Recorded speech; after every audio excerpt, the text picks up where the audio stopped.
All right, it's Thursday, February 27th, just following up on the SPY. You can see here after taking out the lows of the day, it continued lower, paused a little bit, and then making another push down. So I decided to exit the trade here with an hour to go in trading. I know we can still head a lot lower, but that's okay. I bought the 600 puts at 631. I scaled that at 725 to set up an hour's trade. I sold some more at 930 at the lows of the day, and then I exited the rest here at 12, even though they're at 12.50. So it's almost doubling, the price from the initial entry, which is very good, for an option trade within an hour.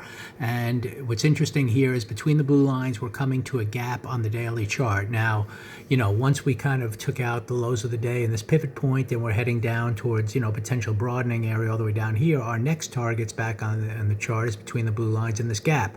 I don't necessarily look at gaps that have to be filled, although normally they are. I don't, so it might happen today.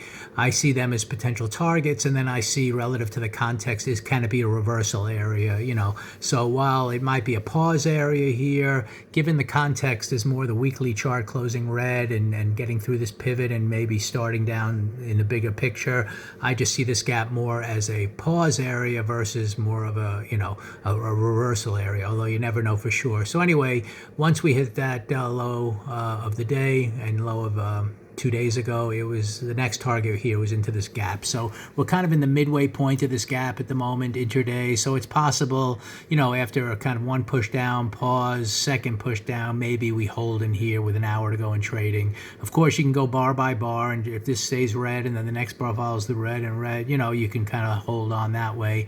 But for me, given the fact that it was a nice gain all the way down to the middle of an area where it could pause, that's enough for me to kind of exit the trade and just continue to watch it. But it doesn't change my context overall that the weekly chart seemed to not want to reverse here at this key pivot. It had a few days of pausing. It almost built up some energy to continue lower, and now, we'll see what happens tomorrow. I mean, anything you can, on any given day, you can get a big gap up. Who knows what's going to happen tomorrow? But as of now, the weekly chart's red with 1 day to go. It looks like it wants to probably close red, but we'll find out tomorrow if that's the case, which would mean follow through lower into next week in some form. And then we see, until things change, are we working to we're expecting broadening down to these lows here until proven otherwise. So that's kind of what's been unfolding. I've been talking about that for a while now, and these red days that have been unfolding, and we're getting the follow through lower today. There have been a couple of good put trades early in the session. I tried another one here that I took a small gain on, and then I re-entered for a third time here, and this is a nice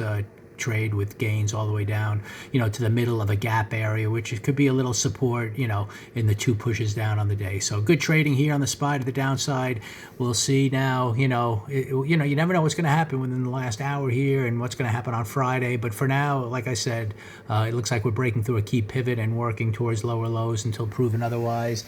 And the options here, like I said, on this final trade here, the 600 puts at 631, they're asking up to like 1250 right now. So good trade, trade as high as 1270 on the day. So good trade here to the downside, and it's been good trading puts all week long.